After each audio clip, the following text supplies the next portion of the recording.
నైనా 7వ భాగం. 6వ భాగంలో పల్లె నుంచి వచ్చే దారిలో మాణిక్యం దాడి చేస్తాడు రాహుల్ వాళ్ళ వ్యాన్ మీద. ఆ క్రమంలో రాహుల్ గ్యాంగ్ లీడర్ అని అందరికీ తెలిసిపోతుంది. నైనాని తన ఇంటికి తీసుకువెళ్ళి తన గతం, తన తల్లిదండ్రుల గురించి చెప్పడం మొదలు పెడతాడు రాహుల్. కథ కొనసాగుతుంది. పేపర్లో ఆ రోజు ఇంటర్మీడియట్ రిజల్ట్స్ వచ్చాయి. ఈవినింగ్ ఎడిషన్ ఎలాగో సంపాదించి తన నంబరు ఫస్ట్ క్లాస్లో చూసుకోగానే వింటి నుండి వదిలిన బాణంలా ఇంటికి పరిగెత్తుకొచ్చాడు రాహుల్. నాన్న, నాకు ఫస్ట్ క్లాస్ వచ్చింది, వాకిట్లోంచి అరుస్తూ వచ్చాడు. తండ్రి కనబడగానే ఆయన చేతికి పేపర్ అందించాడు, తన నంబర్ కింద అండర్లైన్ చేసి. కొడుకు నంబర్ 1కి 2 సార్లు కంటి నిండా చూసుకున్నాడు చంద్రశేఖరం గారు. నీ చదువు గురించి నేనొక్కనాడు శ్రద్ధ చూపలేకపోయానురా. అయినా కష్టపడి చదివి ఫస్ట్ క్లాస్ తెచ్చుకున్నావు, నన్ను గర్వపడేలా చేశావు. ఆనందంతో చెమ్మగిలిన కళ్ళతో కొడుకును దగ్గరకు తీసుకుని అతడి నుదుటి మీద ముద్దాడాడు. ఎప్పుడూ ఇల్లు పట్టకుండా ఫ్రెండ్స్తో తిరిగి నాన్నతో పిచ్చి తిట్లు తినేవాడివి. పరీక్షలప్పుడు మాత్రం తెల్లవారుజామున లేచి చదివేవాడివి. ఆ మాత్రం చదువుకే ఫస్ట్ క్లాస్ వచ్చిందటరా. ఈ ఫస్ట్ క్లాస్ కాపీ కొట్టి తెచ్చుకున్న బాపతా ఏమిటి అంటూ ఆట పట్టించసాగింది అక్క సావిత్రి. గానుగెద్దులా ఊరికే చదివితేనే వస్తుందా ఏమిటి చదువు? నాకు క్లాస్లో టీచర్లు చెప్తున్నప్పుడే చాలా వరకు వచ్చేస్తుందే. ఆహా, అంత మెమరీ పవర్ ఉందన్నమాట తమరికి. కొంతమంది పిల్లలు చదువు అంటే పట్టనట్టుగా కేర్లెస్గా తిరుగుతారు. పరీక్షల్లో మాత్రం మంచి మార్కులు తెచ్చుకుంటారు. సాధారణంగా వాళ్ళు మేధావి వర్గానికి చెందుతారు. ప్రతిదీ రుబ్బురోలు రుబ్బినట్టుగా కాకుండా 1కి 2 సార్లు చూసుకోగానే వచ్చేస్తుంది వాళ్లకు అన్నాడు తండ్రి. కొడుక్కి మేధావి అన్న సర్టిఫికేట్ ఇచ్చారన్నమాట అంటూ నవ్వింది భాగీరథి కొడుకును మురిపెంగా చూస్తూ. రాహుల్కి స్నేహితులు ఎక్కువ. ఇంట్లో తన వాళ్లతో గడిపే సమయం కంటే బయట స్నేహితులతో గడిపే సమయమే ఎక్కువ. వాళ్లతో వీళ్లతో కలిసి ఆవారాగాడిలా తిరిగితే ఏమొస్తుందిరా, ఇంట్లో కూర్చుని బుద్ధిగా చదువుకో అంటూ ఎప్పుడూ కోప్పడే తండ్రి ఇవాళ మెచ్చుకునే స్థితికి ఎదిగిన కొడుకును చూసి భాగీరథి గుండెలోనూ పుత్రవాత్సల్యం పొంగి పొర్లినట్లుగా అయింది. ఎప్పుడూ మసకమసక చీకట్లలో తచ్చాడే జీవితాలకు ఒక వెలుగు ద్వారం తెరుచుకుని కాంతి కిరణాలు దూసుకొస్తున్నట్లుగా అనిపించింది అందరికీ. ఆనందంగా ఒక పండుగలా ఉంది ఆ రోజు. ఆ ఆనందం ఆ రోజుకే పరిమితమైనట్టుగా ఉంది చంద్రశేఖరం గారికి. కొడుకును డిగ్రీలో చేర్చి చదివించడం ఎలా అన్న చింత గజేంద్ర మోక్షం కథలో కరిని నోట కరిచిన మకరిలా ఆయన్ని పట్టుకుంది. అడ్మిషన్ ఫీజులకి, పుస్తకాలకి ఎక్కడి నుండి తేవాలి డబ్బు? ఎవరిని యాచించడానికి, అప్పు అడగడానికి మనస్కరించని అభిమానవంతుడు ఆయన. ఇక్కడితో చదువు ఆపేసి ఏదైనా ఉద్యోగం చూసుకోమని చెప్పడానికైనా నోరు రావడం లేదు. చదివిస్తే మంచి భవిష్యత్తు ఉన్న అతడిని చదువు ఆపేసి ఏదో ఒక ఉద్యోగం చూసుకోమని ఎలా చెప్పగలడు? ఎంత వయసుందని ఉద్యోగం చేయడానికి? కోదండరామా, నువ్వే నాకొక దారి చూపాలి అని ఆ రాత్రి తను నిత్యం గుళ్ళో ఆరాధించే కోదండరాముడి మూర్తిని మనసులో నిలుపుకొని వేడుకున్నాడు. మర్నాడు రాహుల్ కాలేజీలో అడ్మిషన్ ఫీజు కట్టి రసీదు తెచ్చి తండ్రి చేతిలో పెట్టేదాకా రాముడు ఆయన మొర శ్రద్ధగా విన్నాడని తెలియదు. భర్త పడుతున్న మదన గురించి భాగీరథి చెప్పుకోగానే రామేశ్వర శర్మగారి సతీమణి జానకమ్మ రాహుల్ని పిలిచి డబ్బు చేతికందించింది. అడ్మిషన్ ఫీజు కట్టి రమ్మని, కావలసిన పుస్తకాలు కొనుక్కోమని. మీ నాన్నకు తెలిస్తే ఈ డబ్బు తీసుకొనిస్తాడో లేదో, వాడు మొగమాటస్తుడు. నువ్వు గప్చుప్గా వెళ్ళి ఫీజు కట్టి అడ్మిషన్ తీసుకో. ఇప్పటి నుండి నువ్వెంతవరకు చదువుకుంటావో అంతవరకు నీ చదువు భారం నాది. ఈ లోపునే భగవంతుడు నన్ను తన దగ్గరికి పిలిపించుకుంటే నా మాట నిలుపుకోవడానికి కావలసిన ఏర్పాట్లు చేసే పెడతాను. నువ్వు మాత్రం వేరే వ్యాపకాలు ఏమీ పెట్టుకోకుండా చదువు మీదనే మనసు పెట్టి బాగా చదువుకోవాలి ఏం అంది చేతికి డబ్బిచ్చి పక్కన కూర్చోబెట్టుకుంటూ. అనుకోకుండా దొరికిన అభయహస్తానికి రాహుల్ ఆనందంతో ఉక్కిరిబిక్కిరి కావడమే కాదు, కళ్ళు చెమ్మగిల్లాయి. నేనేదో పెద్ద ఉపకారం చేస్తున్నానని అనుకోవద్దురా. నా కొడుకులు 5 మంది రెక్కలొచ్చిన పక్షుల్లా వెళ్ళిపోయారు. ఈ ముసలి వయసులో ఒంటరి పక్షిలా మిగిలిపోయిన నాకు మీ నాన్న పెద్ద మనసుతో కొండంత ఆసరాగా నిలిచాడు. నాకు డబ్బుకేమీ కొరతలేదు. 5 మంది కొడుకులు పెద్ద పెద్ద ఉద్యోగాలలో ఉండి బాగానే సంపాదిస్తున్నారు. అమ్మకి డబ్బు కుప్పలుగా పంపిస్తున్నాం కదా, అమ్మకేం లోటు చేస్తున్నాం అనుకునే కొడుకులకు ఆత్మీయత, అనుబంధాలకు అర్థమేమిటో తెలియదురా. కోట్లు సంపాదించిన కోటీశ్వరుడికైనా చనిపోయేటప్పుడు తన వాళ్ళు అనుకున్న వాళ్ళ హృదయాల నుండి పొంగి పొర్లే ఒక కన్నీటి బొట్టు ఇచ్చే ఊరట ఇంకేదీ ఇవ్వదురా. అదే కరువైనప్పుడు వారంత దురదృష్టవంతుడు మరొకడుండడు. ఆత్మీయత అనుబంధాలకు దూరమైన మనిషిని డబ్బు సుఖపెట్టలేదని వాళ్ళు ఎప్పటికి తెలుసుకుంటారో. ఏ కొడుకు ఇవ్వని ఆసరా మీ నాన్న నాకిస్తున్నాడు, మరి మీ అమ్మ మాత్రం తక్కువ? ఏ కోడలు చేయని సేవ ఆమె నాకు చేస్తోంది. ఏనాడు కానీ డబ్బులకు ఆశపడిన వాళ్ళ నిస్వార్థ సేవ వల్ల నా రుణం పెరిగిపోతుందిరా. ఆ భారం కొంత ఇలా తీర్చుకొని. జానకమ్మ పెద్ద కొడుకు క్రితం నెల అమెరికా నుండి వచ్చినప్పుడు, డిగ్రీ కంటే నువ్వు ఇంజనీరింగ్ చేస్తే బాగుంటుంది, ఇంజనీర్లకి విదేశాల్లో మంచి డిమాండ్ ఉంది, నువ్వు ఇంజనీరింగ్ చేసినా సరే డిగ్రీ చేసినా సరే నాతో స్టేట్స్కి తీసుకువెళ్ళి నీ జీవితానికి బంగారు బాట వేస్తాను. అమ్మకి మేం దగ్గర లేని లోటు తీరుస్తూ అమ్మ గురించి మాకు ఎలాంటి దిగులు లేకుండా చేసిన శేఖరమన్నయ్య కుటుంబానికి మేం ఎంత చేసినా తక్కువే. త్వరగా ఆ చదువేదో ముగించుకుంటే నాతో పాటు నిన్ను తీసుకుపోతాను అన్నాడు. జీవితంలో తనను ఎలాంటి బంగారు భవిష్యత్తు ఊరించినా సరే అమ్మని నాన్నని ఏడిపించాక అది బంగారు భవిష్యత్తు ఎలా అవుతుంది? బుగ్గితో సమానం కాక. రాహుల్ ఆనాడే దృఢంగా నిశ్చయించుకున్నాడు. ఎట్టి పరిస్థితిలోనూ అమ్మని నాన్నని ఒంటరి వాళ్ళని చేసి దూరంగా వెళ్లే ప్రశ్నే లేదని. స్నేహితులతో, అమ్మా నాన్న, అక్క చెల్లితో, ఇంటితో రాహుల్కున్న అనుబంధం అతి గాఢమైనది. అమ్మా నాన్న లేకపోతే బ్రతుకలేననుకున్నట్టే. స్నేహితులు లేని జీవితాన్ని ఊహించుకోలేడు. పుట్టి పెరిగిన ఈ ఇల్లన్నా, ఈ ఇంటి పరిసరాలన్నా అతడికి వల్లమాలిన మమకారం ఉంది. మార్వాడి సేట్ ఒక ఆయన తన తల్లి చనిపోతే ఆమెకు స్వర్గలోక ప్రాప్తి కోసం చంద్రశేఖరం గారికి గోదానమిచ్చాడు. నలుపు తెలుపు మచ్చలతో చాలా అందంగా ఉంటుంది. అది ఇంటికి వచ్చాక కపిల అని పేరు పెట్టుకున్నారు. కాసిన్ని గడ్డి పరకలు నమిలి చెంబుడు పాలిచ్చే కపిల అంటే రాహుల్కి ఎంతో ఇష్టం. రోజు పాలు పితికాక దానికి దాణా తినిపించి గడ్డి వేసి ఒళ్ళు నిమిరి కాసేపు దానితో గడిపితే తప్ప అతడి మనసు కుదుటపడదు. ఈ ఇంటికి దూరంగా గడిపే జీవితాన్ని అతడు ఊహించుకోలేడు. విదేశాలకి వెళ్ళి బ్రతుకుతున్న వాళ్ళని చూస్తే అతడికి ఆశ్చర్యంగా ఉంటుంది. పుట్టి పెరిగిన ఊరుని, తన వాళ్ళని, స్నేహితులని విడిచిపెట్టిపోయి పరాయి దేశంలో ఎలా బ్రతకగలుగుతున్నారా అని. అక్కడికి వెళ్ళొచ్చిన వాళ్ళు అది స్వర్గమని చెబుతుంటారు. నిజంగా డబ్బులో స్వర్గం ఉందా? డబ్బులో స్వర్గం ఉందో లేదో కానీ డబ్బు లేకపోతే మాత్రం ఆ జీవితాలు నరకప్రాయం అవడం తన అనుభవంలో ఉన్న విషయం. కనీస అవసరాలు కూడా తీర్చుకోలేని స్థితిలో అమ్మా నాన్న ఎంత గిలగిల్లాడిపోతుంటారో తను చూస్తున్నాడు. ఎప్పుడూ ఉదాసీనంగా గంభీరంగా ఉండే చంద్రశేఖరం గారి ముఖంలో ఆ రోజు కొంచెం ఉత్సాహం తొంగి చూస్తుండగా, మన సావిత్రికి సంబంధం ఖాయమైనట్టే భాగీరథి అన్నాడు ఇంట్లో కడుగు పెడుతూ. ఆవిడ ఆశ్చర్యంతో నోరెళ్లబెట్టింది. పెళ్లి చూపులే జరగలేదు, మనం అసలు పెళ్లి గురించే ఆలోచించలేదు, సంబంధం కుదిరిందని చెప్తున్నారు, ఇదేం తమాషా? అదే కదా కళ్యాణ బలం అంటే. పెద్దమ్మ ఆ సంబంధం గురించి చెప్పాక దాని జాతకం చూశాను. పెళ్లి యోగం చాలా బలంగా ఉంది. ఇప్పుడు ఈ వైశాఖం దాటకుండానే దాని పెళ్లి జరిగి తీరుతుంది. సావిత్రికి ఇప్పుడు 20 ఏళ్ళు, 6 ఏళ్ల క్రితమే ఈడేరింది. ఒక్కో సంవత్సరము పైబడుతున్న కొద్దీ యవ్వనం సంతరించుకుంటున్న ఆ పిల్ల వయసు తల్లి హృదయంలో ముల్లులా గుచ్చుతున్న అమ్మాయికి పెళ్ళీడు వచ్చిందండి అని గుర్తు చేసే సాహసం చేయలేకపోయింది. ఆయన ఆర్థిక పరిస్థితి తనకి తెలియందా? 5గురి పొట్టలు నింపడానికి ఆయన కింద మీద పడుతున్నారు. ఇక పిల్లకి పెళ్లి చేయడం అంటే మాటలా? ఏం పెట్టి చేస్తాడు పెళ్ళి?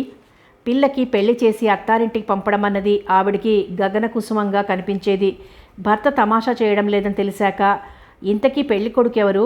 పిల్లను చూడకుండా సంబంధం ఎలా కుదిరింది అని అడిగింది. పిల్లను వాళ్ళు చూశారు. పెదనాన్న దినవారాలప్పుడు, సంవత్సరీకమప్పుడు వాళ్ళు వచ్చారు కదా. వాళ్ళెవరు? పెద్దమ్మ తమ్ముడు, ఆయన కుటుంబం. పనిపాటలు చేస్తూ అటు ఇటు కలివిడిగా తిరుగుతున్న మన సావిత్రిని అబ్బాయి వేణుగోపాల్ చూశాడట. అమ్మాయి తనకు బాగా నచ్చిందని సంబంధం ఖాయం చేయమని పెద్దమ్మ వెంట పడ్డారట. వాళ్ళు బాగా ఉన్నవాళ్ళు కదా, మనకు అందే సంబంధం కాదే. టైం సరిగ్గా ఉండాలి కానీ అందని ద్రాక్షగుత్తులు కూడా అందుతాయి. కానీ నేనున్న స్థితి తలుచుకుంటే భయం వేసింది. కలవాళ్లతో సంబంధం కలుపుకునే తాహతు నాకు లేదని నేను కూడా చెప్పాను. వాళ్ళంతా వాళ్ళు వచ్చి అడిగినప్పుడు నువ్వు చేతులు ముడుచుకొని కూర్చోవడం బాగాలేదురా. సావిత్రి మరీ అంత చిన్నపిల్లేం కాదు కదా, 20 ఏళ్ళు. ఇది పెళ్లికి సరైన వయసు. మరో 2-3 ఏళ్ళు పోతే ముదురుముఖం పడుతుంది, ఈ కాంతి ఉండదు అంది పెద్దమ్మ. ఆ మాట కాదనలేదనిపించింది. డబ్బు లేదే అని ఫికరొద్దు, నేనున్నాను కదా, అప్పుగానే తీసుకో. నీ దగ్గరున్నప్పుడు తీరుద్దు. కానీ మంచి సంబంధం మళ్ళీ కావాలనుకున్నప్పుడు దొరుకుతుందా? అన్ని విధాలా పిల్ల సుఖపడే సంబంధం అనుకున్నప్పుడు నువ్వు వెనకడుగు వేయడం విఘ్నత కాదు అంటూ మందలించింది. సరే అని నేననేదాకా ఆమె వదల్లేదు. ఆవిడిది చాలా దొడ్డ మనసు. జానకమ్మ పట్ల మనసంతా కృతజ్ఞతతో నిండిపోగా భాగీరథికి కళ్ళల్లో నీళ్ళొచ్చేశాయి. మేరు పర్వతంలా ఆవిడ అండ మనకు దొరక్కపోతే మనం ఏమైపోయి ఉండేవాళ్లమో. ఆమెకి డబ్బుంది, చేస్తుందనుకున్న డబ్బున్న వాళ్ళందరికీ ఇంత మంచి మనసు ఉండొద్దా? సావిత్రికి అంత త్వరగా, అది ఎక్కడా సంబంధాల కోసం తిరగకుండా పెళ్లి కుదురుతుందని, అది భేషైన సంబంధం కుదురుతుందని, 15 రోజులైనా తిరగకుండా కొత్త పెళ్లి కూతురై అత్తారింటి గడపలో కాలు పెడుతుందని కల్లో కూడా ఊహించలేదెవరు. పెళ్లికి వచ్చిన వాళ్ళు కొందరు విధిలీల అన్నారు, మరికొందరు కళ్యాణ బలం అన్నారు. నిరంతరం తిమిరంలో మునిగి ఉండే వాళ్ళకి ఒక దీపావళి వచ్చిపోయినట్లుగా అయింది సావిత్రికి పెళ్ళై అత్తవారింటికి వెళ్ళడం. పెళ్లి చేసి పంపగానే అయిపోదు, ఊపిరి పీల్చుకున్నంతసేపు పట్టదు. మళ్ళీ సమస్యలు ఒకటొకటిగా ముసురుకోవడానికి. అల్లుడిని కూతురిని పండగలకి పబ్బాలకి పిలుచుకురావడం, సారే చీరలు పెట్టడం, నెల తప్పగానే సీమంతాలు, కాన్పులు, బారసాలలు, అమ్మాయికి 2-3 కాన్పులు, ఫుల్ స్టాప్ పెట్టేదాకా ఊపిరి పీల్చుకోవడానికి ఉండదు కన్నవాళ్ళకి. సాధారణంగా ఇవి అందరి ఇళ్లల్లో ఉండే సమస్యలే అయినా దురదృష్టవశాత్తు కొందరిని అసాధారణమైన సమస్యలు చుట్టుముడతాయి. తగినంత కట్నం తేలేదని, సరిగ్గా లాంఛనాలు ఇవ్వలేదని, పుట్టింటి నుండి అవి తెమ్మని ఇవి తెమ్మని. సావిత్రిని కోరి చేసుకున్న వేణుగోపాల్ పెళ్ళై 6 నెలలు తిరగకుండానే అవినీతి ఆరోపణ మీద ఉద్యోగం నుండి సస్పెండ్ అయ్యాడు. అది సావిత్రి చావుకొచ్చి పడింది. కొడుకు ఉద్యోగం పోయిందని వినగానే కోడలి పాదం ఇనపపాదం అంది అత్తగారు. అసలు పెళ్లిలోనే ఆవిడకు అసంతృప్తి మొదలైంది. కట్నం ఇచ్చింది నామమాత్రం కదా, లాంఛనాలు అవి దండిగా ఇచ్చి పెళ్లి భారీగా జరిపిస్తారని అనుకున్నాం. మాకున్నది ఒక్కతే ఆడపిల్ల, దానికి కంచిపట్టు చీర పెట్టి 1116 ఇమ్మని అడిగాం. ముష్టిదానికి పెట్టినట్టు 300 రూపాయలు చీర పెట్టి ఏదో తిరుపమిచ్చినట్టుగా 116 ఇచ్చాడు మీ నాన్న. మరీ ఇంత దరిద్రపు గొట్టు సంబంధం అనుకోలేదు అంటూ సణిగి అత్తగారిని కోడల్ని సాధించడానికి మరో అంకుశం దొరికినట్లుగా అయింది. నరకంలో కష్టాలకి ఒక కారణం ఉంటుంది. చేసిన పాపాలకు శిక్షలు విధింపబడతాయే తప్ప నిష్కారణంగా ఏదీ జరగదక్కడ. కానీ ఆడపిల్లలకి అత్తవారిళ్లలో సృష్టింపబడే రకరకాలలో నరకాలలో పెట్టే కష్టాలకి ఒక కారణం అక్కర్లేదు, తప్పు చేయనక్కర్లేదు, హింసించడమే వాళ్ల పని. సావిత్రికి ఈ మధ్య కళ్ళనీళ్లు నిండని రోజంటూ లేదు. రోజు అత్తగారి పంజా దెబ్బలు తింటున్నట్టుగా ఉంది. ఆడపడుచు కత్తితో చీల్చి కారం చల్లుతున్నట్టుగా మాట్లాడుతోంది. భర్తకి నీ పుట్టింటి నుండి ఏం తెచ్చి నాకిస్తావు అన్న ధోరణి తప్ప ఆమె కూడా ఒక మనిషిని, ఆమెకి ఓ మనస్సుందని ఎప్పుడో మర్చిపోయాడు. ఉద్యోగం పోయింది, చేయడానికి పనేమీ లేదు. నిన్ను నీ పెళ్ళాన్ని కూర్చోబెట్టి మేపడానికి నా దగ్గర డబ్బు మూటలేం లేవు అంటూ తండ్రి అరిచినప్పుడల్లా భార్యను తీసుకుని అత్తారింటికి వచ్చేస్తున్నాడు. 2 నెలలు తిష్ట.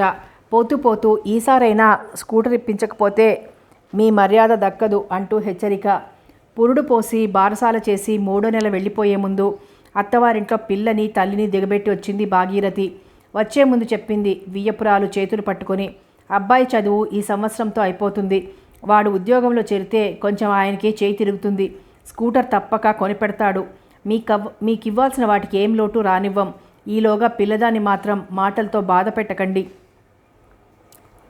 వారం రోజులు తిరగకుండానే వార్తొచ్చింది సావిత్రికి స్టవ్ మంట అంటుకుని ఒళ్ళు కాలి చావు బ్రతుకుల మధ్య ఉందని. వీళ్ళు లబలబా మొత్తుకుంటూ వెళ్లేసరికి ఆ పిల్ల బ్రతుకు చాలించింది. ఏం బ్రతుకు అది! నిత్య నరకం. కష్టాల నుండి బయటపడి నిశ్చింతగా నిశ్చలంగా నిద్రపోతున్నట్టుగా ఉన్న సావిత్రిని చూసేసరికి కన్నవాళ్ల గుండెలు చెరువులుగా మారిపోయాయి. పుత్తడి బొమ్మలా ఉన్న అక్క మసిబొగ్గులా మాడిపోయి కనిపిస్తుంటే మగవాడైనా దుఃఖమాపుకోవడం కష్టమైంది రాహుల్కి. భోరున ఏడ్చేశాడు.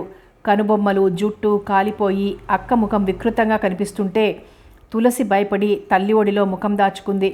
చంద్రశేఖరం గారు ఏడవడం లేదు కానీ సావిత్రిని చూస్తున్న ఆయన కళ్ళు ఎర్రగా జ్యోతుల్లా అయ్యాయి. మొట్టమొదటగా అమ్మ నాన్నని చేసి ప్రథమ సంతానంగా ముద్దు మురిపాలు అందుకున్న సావిత్రి అతి క్రూరంగా అగ్నికి ఆహుతి చేయబడింది. ఆమె నిన్న మొన్న ఈ గుండెల మీద పెరిగినట్టే ఉంది. అమ్మ ఒడిలో కేరింతలు కొడుతూ ఆడుకున్నట్టే ఉంది. ఈ చిన్న మొగ్గ పెద్దదై తన అందచందాలను విప్పార్చుకుని ఇంటికి శోభను సమకూర్చింది. సముద్రంలా పొంగులెత్తే సంతోషంతో పెళ్లి కూతురై అత్తారింటికి వెళ్ళింది. గర్భవతిగా పూర్ణ గోదావరిలా తన ఇంట్లో పరవళ్లు తొక్కిన సావిత్రి తనను తాతం చేసి మురిపించింది. నడయాడే పసిపాపగా, పెళ్లి కూతురిగా, చూలాలిగా, బిడ్డ తల్లిగా నానా రూపాలతో కన్నవాళ్ల ముందు కళ్ల ముందు కదలాడసాగింది సావిత్రి. కన్న తల్లి కడుపు కాలి మనసారా ఏడవడానికి కూడా లేనట్టుగా పాడి మీద పెట్టడానికి శవాన్ని లేపడానికి వచ్చారు దూరపు బంధువులు అయిన 4 మగవాళ్ళు. ఆమెను ముట్టడానికి వీలేదు, దూరం వెళ్ళండి, పిచ్చివాడిలా అరుస్తూ వాళ్ళని దూరంగా నెట్టాడు రాహుల్. పంచనామా జరగందే ఆమెకు దహన సంస్కారాలు చేయడానికి వీల్లేదు. పోలీసులు రావాలి, శవ పంచనామా జరగాలి, అంతవరకు ఆమెను తాకడానికి వీల్లేదు. పొరపాటున మంట అంటుకొని చచ్చిన దానికి పోలీసులు ఎందుకు నాయనా? మా మీదనా మీకు అనుమానం? మా ఇంటి మహాలక్ష్మిని మేమే చంపుకుంటామా అంటూ రాగాలు తీసింది అత్తగారు.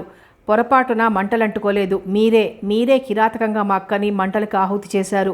స్కూటర్ అని, అదని, ఇదని మీరెన్ని విధాలుగా మా అక్కని వేధించారో నాకు తెలుసు. పోలీసులు రావాల్సిందే, మీ అంతు కనుక్కోవాల్సిందే. నాన్న నేను వెళ్ళి పోలీసులను తీసుకొస్తాను, అంతవరకు వీళ్ళు శవాన్ని ముట్టుకోకుండా చూడండి. మేరు పర్వతంలా గంభీరంగా కూర్చున్న ఆయన చేతిని అడ్డంగా ఊపారు. వద్దు, పోలీసులొద్దు. నా చిట్టి తల్లి శరీరానికి పెట్టిన బాధ చాలు. ఆ కట్టికి ఇంకా బాధలొద్దు, కోతలు కుట్లు వద్దు. అలా అంటే ఎలా నాన్న? ఆ కట్టెని కోస్తేనేం, ఏం చేస్తేనేం? ఆ హంతకులను ఊరికే వదిలిపెడదామా? అక్కని చంపిన వాళ్ళకి శిక్ష పడుద్దా? వాళ్ళు జైల్లో రాళ్లు కొట్టి చిప్పకూడు తింటే తప్ప పైనున్న నా అక్క ఆత్మ శాంతించదు. ఈ పోలీసుల మీద నాకు నమ్మకం లేదురా. పైన ఒక కోర్టుంది, సమదర్శి ఉన్నాడు. ఎవరికి ఏ శిక్ష విధించాలో ఆయనకి బాగా తెలుసు. అక్కడ లంచాలు తిని దోషులను రక్షించే అవినీతి పరులు లేరు. అక్కడ న్యాయదేవత కళ్ళకి గంతలు లేవు. పైన వాళ్ళకేం శిక్ష విధింపబడుతుందో మనం చూడబోం. మీరనుకుంటున్న ఆ కోర్టు ఉందో లేదో కూడా తెలియదు. ఇక్కడే దోషులు శిక్షింపబడడం న్యాయం. నేను పోలీసులను తీసుకొస్తాను. ఆవేశంగా వెళ్ళబోతున్న కొడుకు చేతిని పట్టుకుని ఆపారు చంద్రశేఖరం గారు. కొడుకు తన మాట లెక్క చేయడం లేదేమో. ఆయన ముఖం కోపంతో బిగుసుకున్నట్టుగా అయింది. ఎంతమంది భార్యలను కాల్చిన వాళ్ళు జైళ్లల్లో శిక్ష అనుభవిస్తున్నారు? కట్న కానుకల పేరుతో ఆడపిల్లలను కాల్చుకు తిన్న వాళ్ళందరికీ కోర్టులో శిక్షలు వేయగలిగాయా? బాధితులందరికీ సరైన న్యాయం చేయగలుగుతున్నారా ఈ పోలీసులు? న్యాయం చేస్తారో లేదో తెలియని పోలీసుల చుట్టూ తిరిగే ఓపిక నాకు లేదురా. నేనున్నా కదా. వద్దు, నేనొద్దనుకున్న పని నువ్వు చేయడం నాకు ఇష్టం లేదు. ఇప్పుడు ఏం చేస్తే మాత్రం మన సావిత్రి తిరిగి వస్తుందా? తిరిగి రాదు. కానీ ఇంత దారుణానికి ఒడిగట్టిన వాడు ఏ శిక్ష పడకుండా రేపీ పాటికల్లా లక్షల కట్నంతో మళ్ళీ కొత్త పెళ్లి కొడుకై ఊరేగడం నాకు ఇష్టం లేదు. ఏ పాపం ఎరుగలిన అక్కని, ఒక బిడ్డ తల్లిని అతి కిరాతకంగా కాల్చి చంపిన వాడిని ఊరికే వదిలిపెట్టడం కూడా పాపం నాన్న. వాడిని కటకటాల వెనక్కి పంపిస్తే గాని నా మనసు శాంతించదు.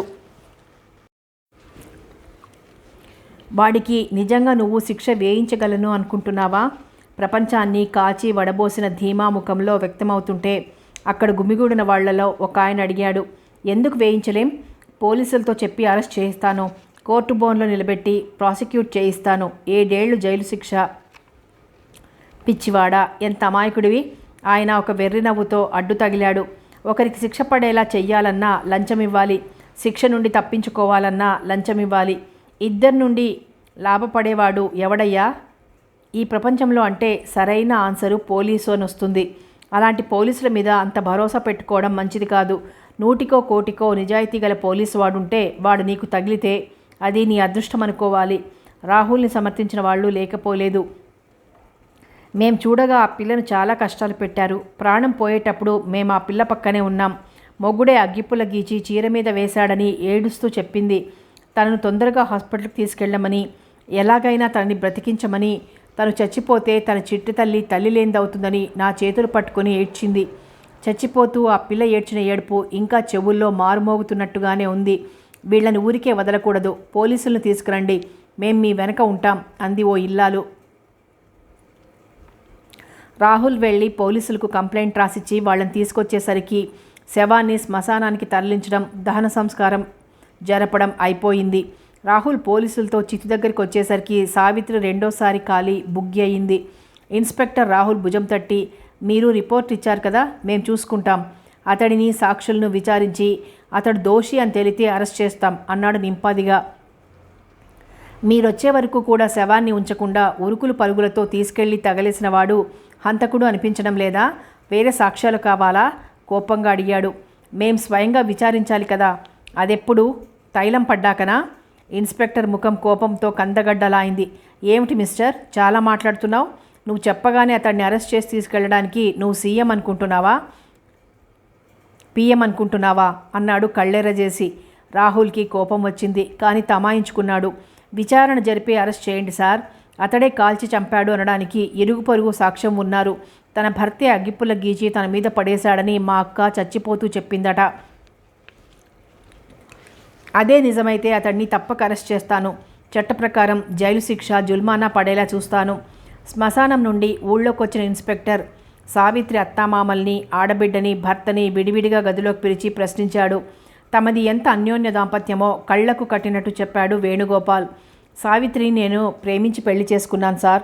ఆమె నా పంచప్రాణాలు. ఆమె లేకుండా ఈ శూన్య జీవితం భరించడం నా వల్ల కాదని నేను సావిత్రిని చేరుకోవడానికి చితిలో దూకపోయాను. పెద్ద మనుషులు పట్టుకొని ఆపకపోతే మీరిప్పుడు ఈ ప్రశ్నలు అడగడానికి నేను మిగిలేవాడిని కాదు. కళ్ళ నీళ్లు కారుస్తూనే నోట్ల కట్ట ఇన్స్పెక్టర్ జేబులోకి జార్చేశాడు.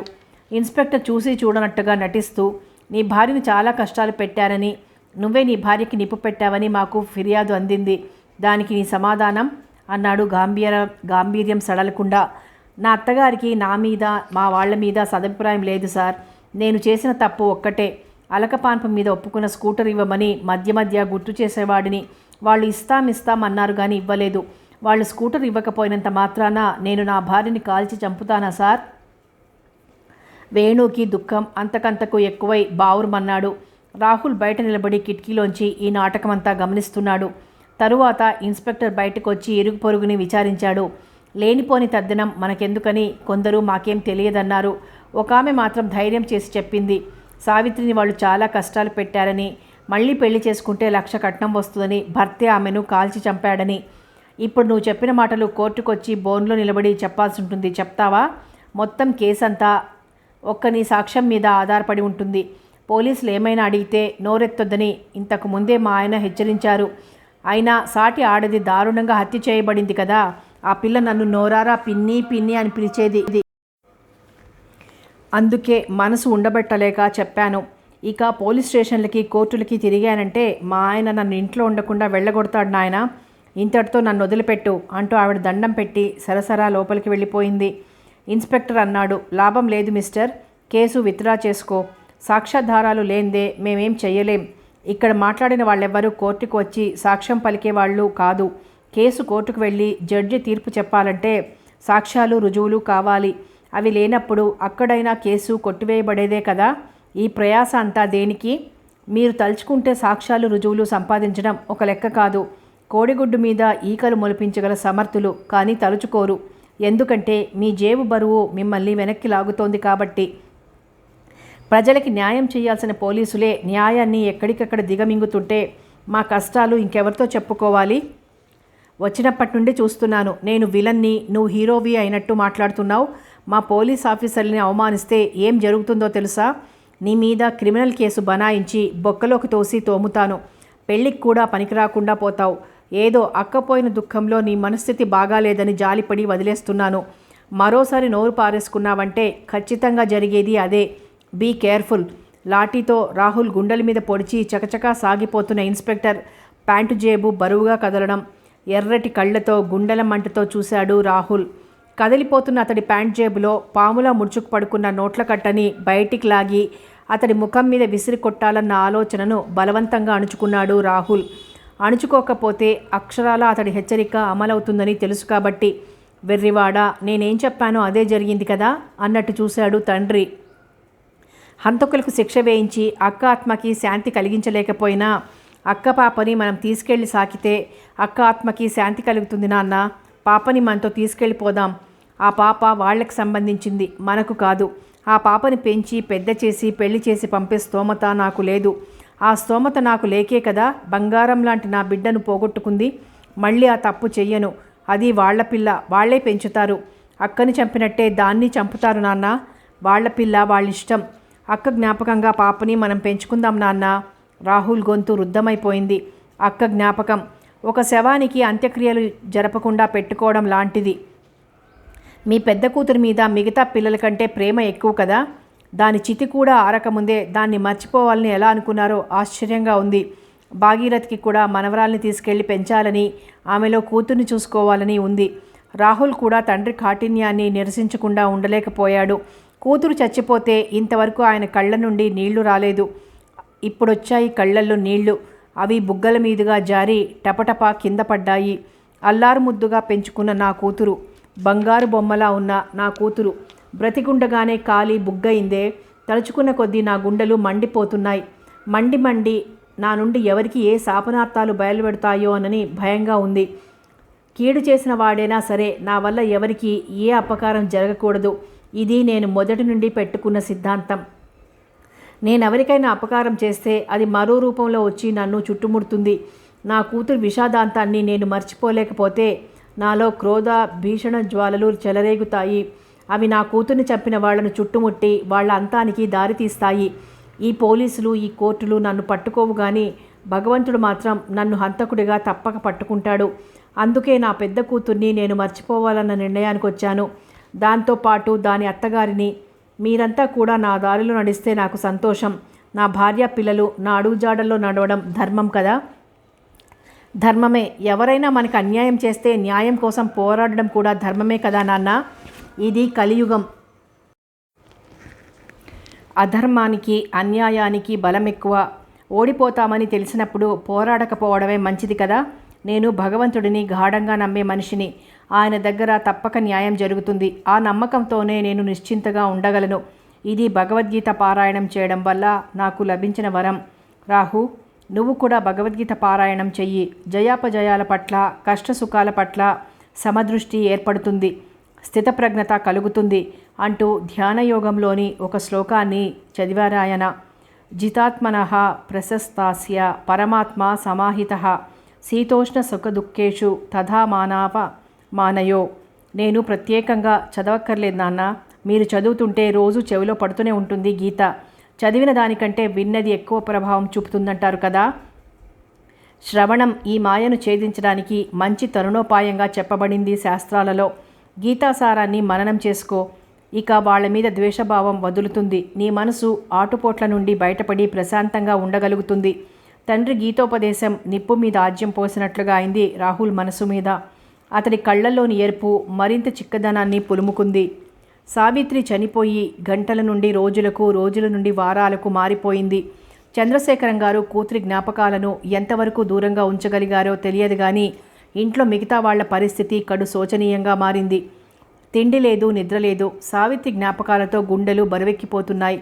కాళ్ల పారాణితో లక్ష్మీదేవిలా గడప దాటిన సావిత్రి, నెలలు నిండుతూ కాయల బరువుతో వంగిన మామిడి చెట్టులా బరువుగా తిరిగిన సావిత్రి, బాలింతగా కూతుర్ని ఎత్తుకుని అత్తారింటికి వెళ్ళిన సావిత్రి, పెళ్లి తరువాత శరీరం పరిపూర్ణతను సంతరించుకొని బంగారు బొమ్మలా మెరిసిపోయేది. ఎవరైనా ఒక మాట అంటే లోపలే కుమిలిపోయేదే గాని బదులు చెప్పే మనిషి కాదు. లేడిలా అతి సాధువు. ఇంకా ఆ పిల్ల తమ కళ్ల ముందే తిరుగుతున్నట్లుంది. కాలి బుగ్గైపోవడం ఒక దుస్వప్నం కాదు కదా అనిపిస్తోంది. ఆమె లేదన్న నిజం ఇంకా వాళ్లకు జీర్ణం కావడం లేదు. 15 రోజుల తర్వాత ఒకనాటి సంగతి. 2 కానిస్టేబుళ్లను వెంట పెట్టుకొని ఇన్స్పెక్టర్ వచ్చారు. చంద్రశేఖరం గారు మధ్యాహ్నం సంధ్య వారుస్తున్నారు. అప్పుడు, మీ అబ్బాయి రాహుల్ ఉన్నాడా? లేడు, బయటికి వెళ్ళాడు. అతడిని కస్టడీలోకి తీసుకుని ప్రశ్నించాలి. ఎక్కడికి వెళ్ళాడు? ఎప్పుడొస్తాడు? కస్టడీలోకి తీసుకుని ప్రశ్నిస్తారా? దేనికి? మీకు తెలియదా? మీ అల్లుడు వేణుగోపాల్ చనిపోయాడు.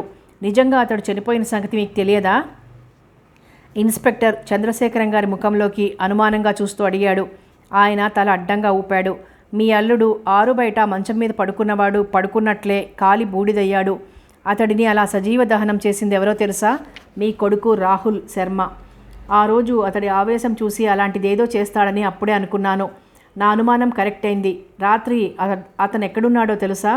రాత్రి 8ంటికి భోజనం చేసి ఫ్రెండ్స్ గదికి చదువుకోవడానికి వెళ్ళాడు. రోజు అంతే. రాత్రి భోంచేసి ఫ్రెండ్స్ గదికి వెళ్ళి చదువుకొని అక్కడే పడుకొని ఉదయం లేచి రావడం అతడి అలవాటు. ఈరోజు ఉదయం అలాగే వచ్చాడు. తిని కాలేజీకి వెళ్ళాడు. రాత్రి ఫ్రెండ్స్ దగ్గరికి వెళ్ళలేదు. పత్తరగట్టి వెళ్ళాడు. ఆరు బయట మంచం మీద పడుకున్న వేణుగోపాల్ని అరవకుండా నోట్లో గుడ్డలు కుక్కి మంచానికి కట్టిపడేసి మీద పెట్రోల్ పోసి తగలబెట్టేసి గుట్టు చప్పుడు కాకుండా వచ్చేశాడు. అంతా చూసినట్టుగా చెప్తున్నారు. అతడు ఆ పని చేస్తున్నప్పుడు మీరు అతడి వెంట ఉన్నారా? అతడు సాదాసీదాగా అన్న అవహేళన చేసినట్టుగా అనిపించింది ఇన్స్పెక్టర్కి. శివుడికి యోగులకే కాదు, పోలీసులకి మూడో కన్నుంటుంది శాస్త్రి. వాళ్ళన్నీ చూడగలరు, అన్నీ తెలుసుకోగలరు. మీసాల మీద చెయ్యేసి స్టైల్గా అన్నాడు.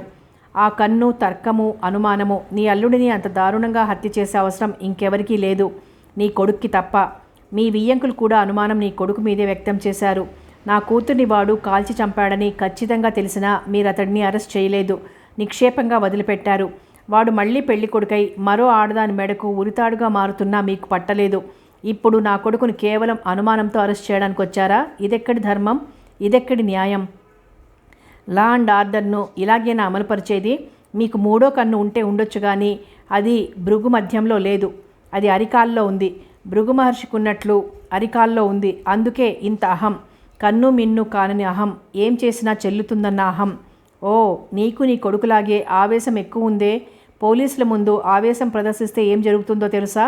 ఇద్దరిని కట్టగట్టి లోపలికి తోస్తాను, రోగం కుదురుతుంది. ఇకనైనా ఒళ్ళు దగ్గర పెట్టుకొని మాట్లాడు. ఇన్స్పెక్టర్ కళ్ళెరజేసి మాట్లాడుతుండగానే రాహుల్ వచ్చాడు. కాలేజీ నుండి వస్తున్నట్టుగా అతడి చేతిలో పుస్తకాలున్నాయి. ఇంకా లోపలికి వచ్చి రాకముందే అమ్మా అన్నం వడ్డించు, ఆకలి దంచేస్తోంది అని కేక పెట్టాడు. స్తంభం అడ్డుగా ఉండడం వల్ల అతడు ఇన్స్పెక్టర్ని చూడలేదు. వడ్డింపు ఇంట్లో కాదు, ఈరోజు స్టేషన్లో వడ్డింపు జరుగుతుంది, పద. పంచభక్ష పరమాణాలతో వద్దు వద్దు అనేదాకా వడ్డింపు జరుగుతుంది. స్తంభం చాటు నుండి బయటకు వచ్చాడు ఇన్స్పెక్టర్. అతడు తనని అరెస్ట్ చేయడానికి వచ్చాడని అర్థమైంది రాహుల్కి. నిర్దోషులకి వడ్డింపులు చేయడంలో మిమ్మల్ని మించిన వాళ్ళెవరూ లేరు కదా. ఇంతకీ ఆ వడ్డింపు దేనికో చెప్పారు కాదు. స్టేషన్కి పద, అన్నీ తెలుస్తాయి. స్టేషన్కి తీసుకెళ్ళాక అతడి చేత నేరం ఒప్పించాలని ఎంత ప్రయత్నించినా లాభం లేకపోయింది. రాహుల్ ఒప్పుకోలేదు.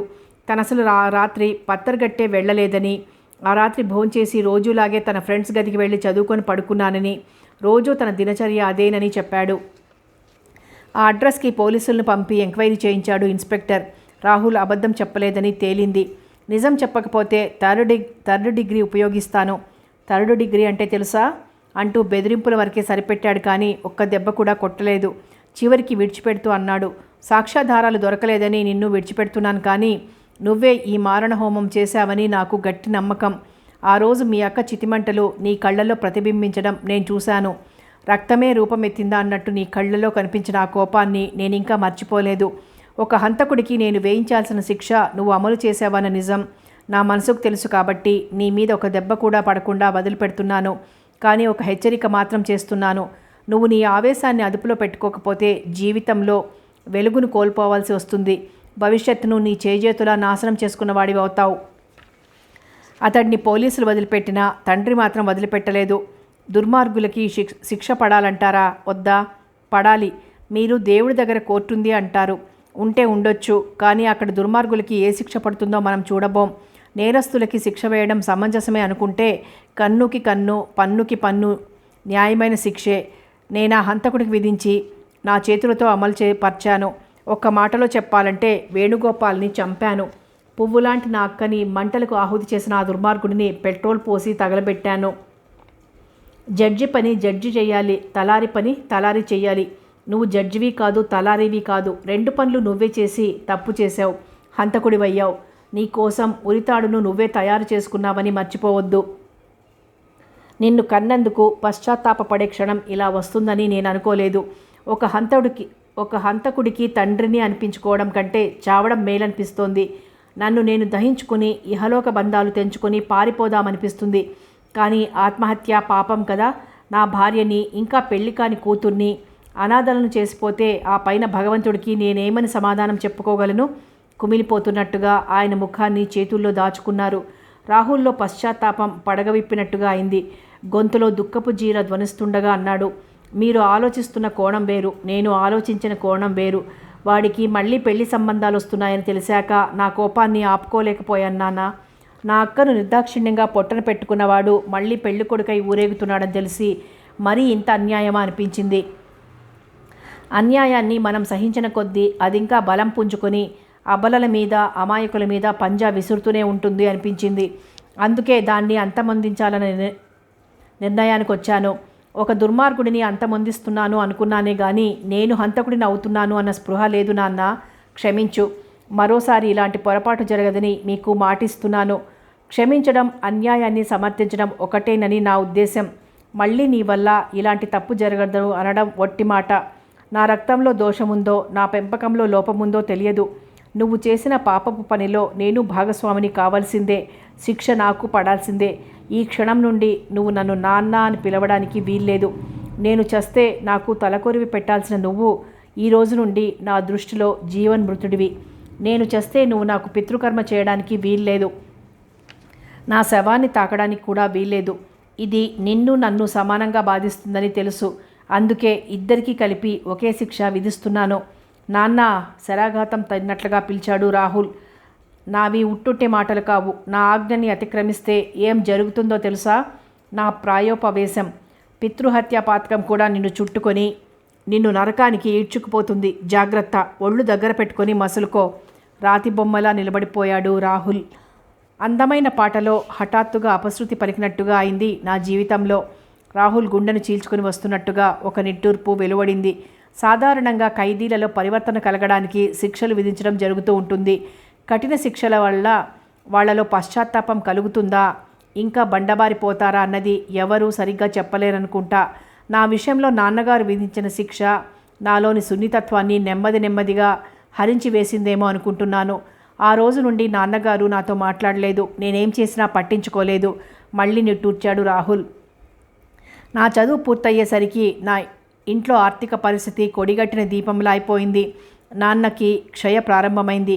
అప్పటికే క్షయరోగి పూజారిగా ఉంటే భక్తులు రావడానికి జంకుతారని ఆలయ కమిటీ వాళ్ళు నాన్నని పూజారి పని నుండి తప్పించారు. ఇల్లు గడవాలి, చెల్లి పెళ్ళికుంది, పెళ్ళికి డబ్బు కావాలి, నాన్న చికిత్సకి చాలా డబ్బు కావాలి. నా చదువు పూర్తవుతూనే నా ముందు పెనుభూతాల్లా నిలబడ్డ సమస్యలు. ఉద్యోగపు వేట మొదలుపెట్టాను. ఆ వేటలో గవర్నమెంట్ యంత్రాంగంలో ఎంతెంత అవినీతి చోటు చేసుకుందో, కొందరు మనుషులు ఎన్నెన్ని అన్యాయాలు చేయగలరో చూశాక నాకు ఈ సమాజం అంటేనే కాదు, మొత్తం ప్రపంచం అంటేనే ఒక విధమైన విరక్తి, వ్యతిరేకత ఏర్పడ్డాయి. న్యాయంగా నీతిగా నడవడానికి నాకు అసలు దారే లేదనిపించింది. ఇంట్లో అవసరాలు తీరడానికి, నాన్న చికిత్సకు నాకు తక్షణం డబ్బు కావాలి. కొన్ని సినిమాల్లో చూపినట్టుగా మూటలు మోసి రిక్షాలాగి ఎంత సంపాదిస్తానో, రోజుకి 10-15. ఎప్పుడూ బరువులు మోసిన అలవాటు లేని నేను బరువులు ఎత్తబోయి నడుం పట్టుకొని కుప్పకూలడం ఖాయం. ఒకరిద్దరు సేట్ల దగ్గర గుమాస్తాగా చేశాను. వాళ్ళిచ్చే 300-400 రూపాయలకి ఎంత వెట్టి చాకరీ చేయిస్తారో, తమ దగ్గర పనిచేసే వాళ్ళని దొంగల్ని చూసినట్టు అనుమానంతో ఎలా చూస్తారో చూశాక ఆ బానిస బతుకంటే అడుక్కు తినడమే మేలనిపించింది. నిరుద్యోగులను సహజంగా చుట్టుముట్టే డిప్రెషన్ నన్ను చుట్టుముట్టి ఆత్మహత్య వైపు లాగడం మొదలుపెట్టింది. నేను చస్తే నా కుటుంబం ఏం కావాలన్న స్పృహ ఇంకా నన్నంటి పెట్టుకుని ఉండడం వల్ల ఆ ఘోర ప్రమాదం నుండి బయటపడ్డాను. కుటుంబాన్ని ఎలా ఆదుకోవాలి, డబ్బెలా సంపాదించాలి అని కొట్టుమిట్టాడుతున్న సమయంలో అనుకోకుండా ఒక దారి కనిపించింది. రాధాకృష్ణ అని ఒక ఆయన మధ్యతరగతి గృహస్థులు. ఆయన ఇంట్లోనే ఒక గది అద్దెకు తీసుకొని చదువుకుంటున్నారు రమణ, సాయి అనే ఇద్దరు నా క్లాస్మేట్స్. నేను రోజు రాత్రిపూట అక్కడికే వెళ్ళి చదువుకునేవాడిని, అక్కడే పడుకునేవాడిని. రోజు వెళ్ళడం వల్ల నాకు ఆ ఇంటాయనతో బాగానే పరిచయం ఏర్పడింది.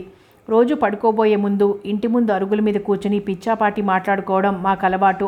ఒకరోజు ఆయన తన గోడు వెళ్ళబోసుకున్నాడు. కూతురు పెళ్లికని 1,00,000 రూపాయలు కష్టపడి కూడబెట్టాడు ఈయన. నీ కూతురికి సంబంధం కుదిరి లగ్నం పెట్టుకునేసరికి నీ 1,00,000కి మరో 1/2 కలిపి నీ చేతికిస్తాను అంటూ ఒక ఫ్రెండ్ అప్పుగా తీసుకున్నాడు. అప్పు ఇచ్చినట్టుగా ఒక సాదా కాగితం మాత్రం రాసుకున్నారు. ఇచ్చి సంవత్సరం గడిచిపోయింది. ఇప్పుడు కూతురు పెళ్లి కుదిరింది. 1,00,000కి 1/2 కలిపి ఇస్తానన్న ఫ్రెండు డబ్బు ఇవ్వమంటే ఇవ్వడం లేదు. చాలాసార్లు ముఖం తప్పించాడు. అతి కష్టంగా ఒకసారి పట్టుకుంటే ఇప్పుడు నా దగ్గర డబ్బు లేదు, ఇంకో 6 నెలలు ఆగితే అన్నమాట ప్రకారం ఓ 50,000 కల్పిస్తాను. ఇప్పుడు గొంతు మీద కూర్చుంటే మాత్రం నా వల్ల కాదు. ఇప్పుడు అతిగా పీడించావంటే నా ఆత్మహత్యకు నువ్వే కారణం అంటూ రాసిపెట్టి మరీ ఆత్మహత్య చేసుకుంటాను. అప్పుడు నువ్విచ్చిన డబ్బు మునిగిపోతుంది. నా ఆత్మహత్యకు కారణమైనందుకు నువ్వు వెళ్ళి జైల్లో కూర్చుంటావు అంటూ బెదిరించాడట. సాదా కాగితం మీద రాసుకుని 1,00,000 రూపాయలు అతనికి అందించాను. స్నేహితుడని నమ్మిచ్చాను. ఇప్పుడు ఆ కాగితం కోర్టులో చెల్లదు. చెల్లినా ఏం చేస్తాను? కోర్టులో వ్యాజ్యమాడి డబ్బు తెచ్చుకునేసరికి నా కూతురు ముసలిదైపోతుంది. నాకిప్పుడు ఏం చెయ్యాలో తోచడం లేదు. వాడు కాదు ఆత్మహత్య చేసుకోవాల్సింది, నేను. నాకంతకంటే దారి కనిపించడం లేదు. 1 కాదు 2 కాదు, 1,00,000 రూపాయలు ఎంతో కష్టపడి పిల్ల పెళ్ళికని కూడబెట్టాను. గుండె పగిలి చచ్చిపోతానేమో అనిపిస్తోంది అంటూ ఏడ్చాడు. ఎంత అన్యాయం అనిపించింది. 1,00,000 రూపాయలు తీసుకెళ్ళి చక్కగా ఇల్లు కట్టుకొని ఓ పోర్షన్లో తానుండి మరో పోర్షన్ అద్దెకు కూడా ఇచ్చుకున్నాడట. ఇవ్వాలని ఉంటే ఇల్లు ఎవరికైనా తనఖా పెట్టి ఇవ్వొచ్చు. అతడు కావాలనే ఎగ్గొట్టే ప్రయత్నంలో ఉన్నాడని అర్థమైంది. నేను నా స్నేహితులు 10 మంది దాకా కలిసి వెళ్ళాం. 1,50,000 తెచ్చి రాధాకృష్ణ గారికి ఇస్తే సరే, లేకపోతే ఇల్లు బాంబులు పెట్టి పేల్చేస్తానంటూ బెదిరించాను. నాతో వచ్చిన నా స్నేహితులు కూడా గూండాల్లా బిల్డప్ ఇచ్చేసి సాధ్యమైనంతగా అతన్ని అదరగొట్టేశారు. పోలీస్ కంప్లైంట్ ఇచ్చి మిమ్మల్ని అరెస్ట్ చేయిస్తాను అంటూ ఎగిరాడతను. మంచిది, అరెస్ట్ చేయించు. బయటికి రానా? వచ్చాక చూసుకుంటాం నీ సంగతి అన్నాను కూల్గా. అంతే, అతడు పిల్లిలా అయిపోయాడు. మేమిచ్చిన వారం రోజుల గడువు కూడా అతడు ఉపయోగించుకోలేదు. 2 రోజుల్లో 1,50,000 తెచ్చి రాధాకృష్ణ చేతికిచ్చి దండం పెట్టి వెళ్ళిపోయాడు. మునిగిపోయింది అనుకున్న డబ్బు చేతికి వస్తే ఎంత ఆనందం మనిషికి. ఆ ఆనందంలో అందులోంచి ఓ 10,000 తీసి నాకు ఇవ్వబోయాడాయన. మాకెందుకు ఈ డబ్బు? వద్దు, మేం మీకు సహాయం చేద్దామని వెళ్ళి అతన్ని బెదిరించాం కానీ మీ దగ్గర కమిషన్ తీసుకుందామని కాదు అన్నాను. నేను కమిషన్ అనుకుని ఇవ్వడం లేదు, నా సంతోషం కొద్ది మాత్రమే ఇస్తున్నాను. నా కూతురు పెళ్లి జరుగుతుందని నేను అసలు బ్రతుకుతానని అనుకోలేదు. ఇంత ఉపకారం చేసిన మీకు నా కృతజ్ఞత ఎలా ప్రకటించుకోను అన్నాడాయన జారిపోతున్న కళ్ళనీళ్లను తుడుచుకుంటూ. ఆ డబ్బు అందుకోక తప్పలేదు. ఆయన కూతుర్ని పిలిచి ఆమె చేతిలో పెట్టాను. నీ పెళ్లికి నేను ఇస్తున్న కానుకమ్మా, తీసుకో అంటూ. ఇలాంటి విషయాలు దాగవు. గడ్డివాములో పడిన అగ్నికణంలా ఇట్టే అలుముకుపోతాయి. చిట్ ఫండ్స్లో డబ్బులు కట్టి మోసపోయిన వాళ్ళు, రియల్ ఎస్టేట్ మోసాలకు గురైన వాళ్ళు, వరకట్న బాధితులు ఎవరెవరో వచ్చి మమ్మల్ని ఆశ్రయించడం మొదలుపెట్టారు. మా పని ఇది కాదన్నా మా కాళ్ళు పట్టుకొని వదిలేవాళ్ళు కాదు. మనం అన్యాయం తరపున పోరాడమే కదా, వెళ్ళి కాస్త బెదిరించడమే కదా అని వెళ్ళేవాళ్ళం. మేం జోక్యం చేసుకున్నామని తెలియగానే జనాలు భయపడ్డం మొదలుపెట్టారు. మేం వసూలు చేసిన చోటల్లా కమిషన్లా డబ్బులు రావడం మొదలైంది. నేను వద్దన్నా నా స్నేహితులు వదలలేదు. వాళ్ళకి మన వల్ల ఇంత డబ్బు వసూలైనప్పుడు మనం ఈ కాస్త తీసుకుంటే తప్పేమిటి అనేవాళ్ళు. మొదట్లో ఇచ్చింది తీసుకునే పద్ధతి పోయి మేమే ఇంత పర్సంటేజీ అని నిర్ణయించి వసూలు చేయడం మొదలైంది. పోలీసులు చేయలేని న్యాయం, కోర్టులో దొరకని న్యాయం మేం వెంటనే చేయగలుగుతున్నాం. రౌడీ గ్యాంగ్ అన్న పేరు మాకు తెలియకుండానే వచ్చేసింది. డబ్బు వచ్చి పడుతున్న కొద్దీ మా పతనానికి దారులు కూడా ఎక్కువగా ఏర్పడసాగాయి. ఎన్నెన్నో దందాలు చేశాం, ఎన్నెన్నో వ్యాపారాలు చేశాం. డబ్బు ప్రవాహంలో వచ్చి పడుతుంటే మాకు తెలియకుండానే ఒక చీకటి కుహరంలోకి జారిపోయాం. మేము స్వేచ్ఛగా రోడ్డు మీద తిరగలేని పరిస్థితి ఏర్పడింది. మాకు చేతులెత్తి దండాలు పెట్టేవాళ్ళు ఎంతమంది ఉన్నారో అంతకు రెట్టింపుగా శత్రువులు తయారయ్యారు. ఆ శత్రుత్వానికి మా స్నేహితుల్లో 2 హతమయ్యారు. నేను చిన్నప్పటి నుండి కంటున్న బంగారు కళ ఒకటుంది. డబ్బు కుప్పలు తెప్పలుగా సంపాదించాలి. అమ్మని నాన్నని బంగారు ఉయ్యల్లో కూర్చోబెట్టి ఊపాలి. నా అక్కని చెల్లిని రాజకుమారుడు లాంటి వరులకిచ్చి పెళ్లి చెయ్యాలి. వాళ్ళు నోరు తెరిచి తమ్ముడు అన్నయ్య అని అడగకుండానే కోరిన కోరికలు తీర్చాలి. చిన్నప్పటి నుండి దరిద్రం తప్ప ఏం తెలియని వాళ్ళకి అసలు ఈ ప్రపంచంలో దరిద్రం అనేది ఒకటి ఉందనే విషయమే మర్చిపోయేలా చెయ్యాలి. భోగభాగ్యాలలో ముంచి తేల్చాలి. నేను మొదటిసారిగా కొని తెచ్చిన బట్టలు వాళ్ళ వంటి మీద రెపరెపలాడడానికి బదులు మంటల్లో కాలిపోతూ కనిపించాయి. నిన్ను కూడా ఇలా మంటలకు ఆహుతి చేయాలని ఉంది, కానీ బ్రహ్మహత్య పాపం చుట్టుకుంటుందని ఆగాను అన్నాడు నాన్న. ఊళ్ళో మేం వెలగబడుతున్న దాదాగిరి సంగతి మొదట్లోనే నాన్నకు తెలిసిపోయింది. నా రక్తం పంచుకొని పుట్టినందుకు ఈ ఇంట్లో ఉండాల్సిన న్యాయమైన హక్కు నీకుంది కాబట్టి నిన్ను ఇంట్లోంచి వెళ్ళగొట్టలేకపోతున్నాను. నీ చేష్టలు ఇలాగే కొనసాగితే మాత్రం మేమే ఇల్లు విడిచి వెళ్ళిపోతాం. కనీసం స్వంత ఇంటి కప్పు కింద రోజులు వెళ్ళదీసే అదృష్టం కూడా లేకుండా చేసిన ఘనత నీకు దక్కుతుంది. అప్పుడు కానీ నువ్వు సుపుత్రుడివి అనిపించుకోలేవు. నాన్న నాతో మాట్లాడడం ఎప్పుడో మానేశారు. ఆయన చెప్పాలనుకున్న మాటలు అమ్మ ద్వారానో చెల్లి ద్వారానో నాకు అందుతాయి. న్యాయమైన సంపాదనతో నువ్వు పట్టెడు మెతుకులు పెట్టినా చాలురా, తృప్తిగా తింటాం. ఈ పాపిష్టి కూడు మాత్రం మాకు పెట్టాలనుకోకు. వేదమంత్రాలు చెప్పుకొని బ్రతకాల్సిన బ్రాహ్మణ బిడ్డవి, నీకీ దాదాగిరి ఏమిట్రా అంది అమ్మ. మేం కత్తులు కటార్లు తీసుకొని చంపడానికో నరకడానికో వెళ్ళడం లేదు. మా నోటి మాటే ఒక ఆయుధం, అంతే. మేం పనిచేసేది అన్యాయం జరిగిన వాడి తరపున. నిజంగా చెప్పాలంటే మేం చేస్తున్నది సమాజ సేవ. న్యాయం తరపున అన్యాయంతో పోరాడడం. పోరాడి గెలిచినప్పుడు మా వల్ల లాభపడిన వాళ్ళు తృణమో పణమో సంతోషం కొద్దీ ఇస్తుంటే తీసుకుంటున్నాం. ఇది పాపపు సొమ్ము ఎలా అవుతుంది? ఎవరిని పీడించింది కాదు, ఎవరిని అన్యాయంగా దోచుకున్నది కాదు. నాన్నకి నా పొడంటనే గిట్టకుండా అయింది. నన్ను చూసి అసహించుకోవడం రోజురోజుకు ఎక్కువైపోతోంది. అవసరానికి మించిన సంపాదన పాపాన్ని కూడపెట్టుకున్నట్టే అనేవాడు. ఆ నీతులకేం చేతకాని వాళ్ళు అనే మాటలవి. మా దగ్గర డబ్బుంటే అక్కని వాళ్ళు అవి ఇవి తేలేదని కష్టాలు పెడుతున్నారని తెలిసినప్పుడు ఏదడిగినా ఇచ్చి దాని బాధలు తీర్చేవాళ్ళం కదా. వాళ్ళ కోరికలు తీర్చలేకపోవడం వల్లే కదా అక్కని వాళ్ళు మంటలకి ఆహుతి చేసింది. మమ్మల్ని వదిలి దూర తీరాలకు వెళ్ళిపోయిన అక్కను తిరిగి తెచ్చుకోలేను కానీ చెల్లిని మాత్రం అలా కానివ్వకూడదు అనుకున్నాను. దాన్ని శ్రీమంతుల ఇంటి కోడలుగా చేస్తాను. నేనేం చేసినా నా ఆలోచనలు వాళ్ల చుట్టూనే అల్లుకునేవి. వాళ్ళని సుఖపెట్టాలి, భోగభాగ్యాలలో ముంచి తేల్చాలి. కొంచెం మనసు చంపుకుంటే ఈ ప్రపంచంలో డబ్బు కుప్పలుగా సంపాదించడానికి తెలివైన వాడికి చాలా దారులున్నాయని తెలిసింది. మొదట్లో నా సంపాదన స్వీకరించడానికి బెట్టు చేసినా నెమ్మదిగా మెత్తపడతారని, క్రమంగా వాళ్ళు నా దారిలోకి వస్తారని అనుకున్నాను. కానీ నా ఊహ తలకిందులైంది. నా సంపాదన ఒక్క పైసా కూడా తీసుకోవడానికి వాళ్ళు ఇష్టపడలేదు. రోజు రోజుకు వాళ్ళ వైఖరి నా పట్ల కఠినంగా మారిపోయింది. ఇంట్లో నుండి నాన్న నన్ను వెళ్ళగొట్టలేదు కానీ మానసికంగా నన్నెప్పుడో త్యజించారు, బహిష్కరించారు. ఆయన కఠినంగా వ్యవహరించిన కొద్దీ నేను పరివర్తన చెందడానికి బదులు మొండిగా పెడసరంగా మారాను. ఆయన ఇష్టపడినవన్నీ వదిలేసి ఆయన్ని శరణాగతి కోరి ఉంటే క్షమించేవారేమో కానీ ఆయన ముందు లొంగిపోవడానికి నాలో అహం అడ్డొచ్చింది. అయినా నేనంత చెయ్యరని తప్పేం చేస్తున్నానని, నీతి అవినీతి అని ఆలోచిస్తూ కూర్చుంటే ఈ ప్రపంచంలో బ్రతకడం ఎంత కష్టం. మనల్ని మనం బలి చేసుకుంటే కానీ తృప్తి పడవు అవి. దరిద్ర దేవత కౌగిట చిక్కి క్షణక్షణం నరకం అనుభవించాలి. ఆ నరకం ఎలా ఉంటుందో నాకు బుద్ధి తెలిసినప్పటి నుంచి అనుభవిస్తూనే ఉన్నాను. ఇంకా అనుభవించే ఓపిక నాకు లేదు. ఛీ, ఎందుకు ఈ బ్రతుకు అని తిట్టుకున్న రోజులు ఎన్ని లేవు. మనిషి ఎప్పుడూ తన ఆలోచనని సమర్థించుకోవాలని చూస్తాడు. తను చేసిందే కరెక్ట్ అనుకుంటాడు. కానీ అతనికి ప్రతిపక్షం ఎప్పుడూ ఒకటి ఉంటూనే ఉంటుంది. అది వేలెత్తి చూపుతూనే ఉంటుంది. ఆ ప్రతిపక్షం బయటే కాదు, మనసులోనూ ఉంటుంది. దాన్ని పట్టించుకోగలిగితే చాలా అనర్థాలు తప్పిపోతాయి. మనిషి ఎప్పటికప్పుడు తన ప్రవర్తనను సరిదిద్దుకోగలుగుతాడు. నాలో ప్రతిపక్షాన్ని గమనించినా అది సడగడం చెవిన పడుతున్నా దాన్ని కేర్ చేయలేదు. దాని మాట వింటే దరిద్రం, కన్నీళ్లు, కష్టాలు తప్ప ఇంకేం మిగలవనిపించింది. అందుకే దాన్ని తప్పించుకొని తిరిగాను, కోట్లకు పడగెత్తాను. కానీ ఎవరి కోసమైతే డబ్బు సంపాదించానో, ఎవరినైతే సుఖపెట్టాలనుకున్నానో వాళ్ళు మాత్రం ఒక్క పైసా కూడా ముట్టుకోలేదు. నాన్న క్షయకోరాల్లో చిక్కి చూస్తూ ఉండగానే మృత్యువుడిలో ఒరిగిపోయాడు. అమ్మ చెల్లి పెళ్లి కోసం ఆ ఇంటిని అమ్మేసింది.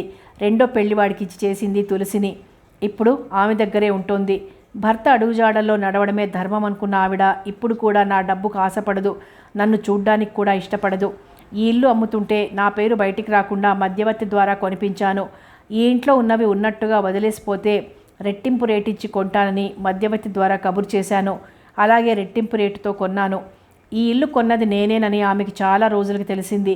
తెలిసాక బాధపడిందో సంతోషించిందో తెలియదు.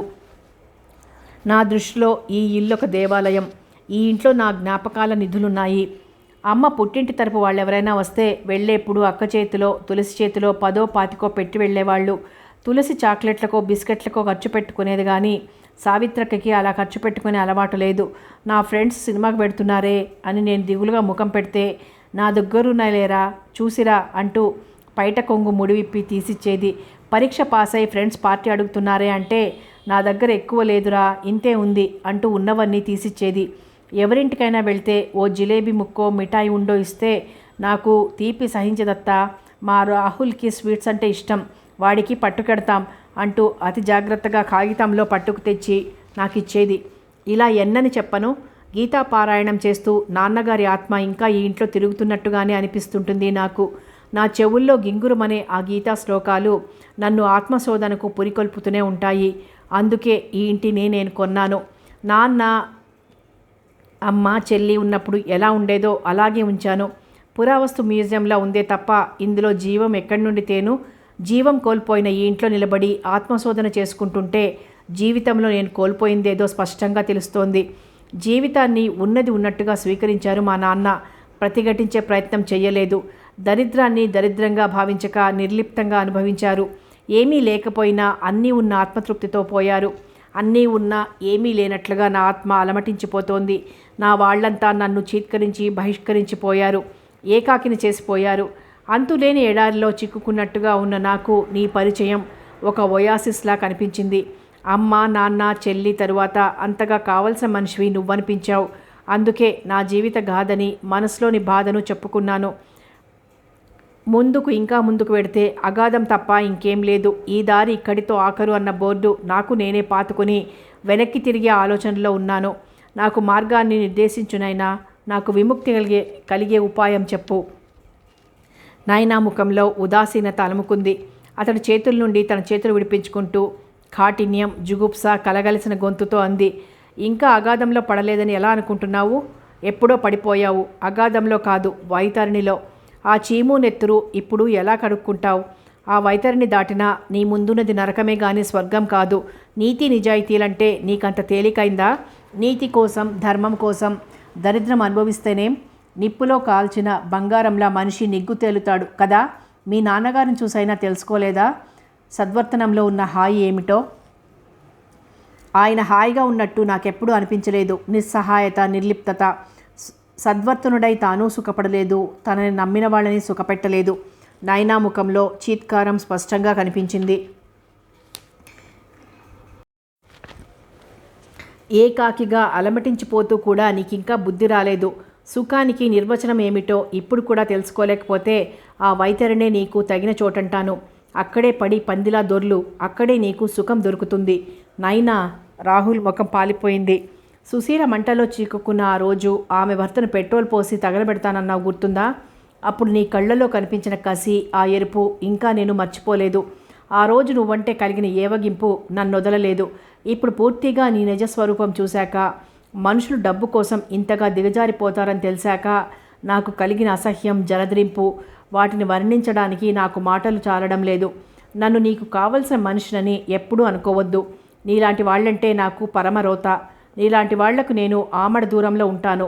ఇంకెప్పుడు నన్ను కలుసుకోవాలని ప్రయత్నించకు. నాలో అసహ్యం రెట్టింపు కావడం తప్పితే ఇంకేమీ ఒరగదు నీకు. బాయ్.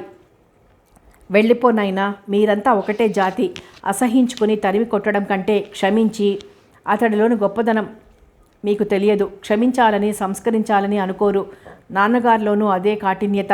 తప్పు చేసిన వాడిని ద్వేషించి దూరంగా తరిమి కొట్టడం కంటే క్షమించి అతడిలో మంచి మార్పు కోసం ప్రయత్నించడం గొప్ప విషయమని మీరు గుర్తించలేరు.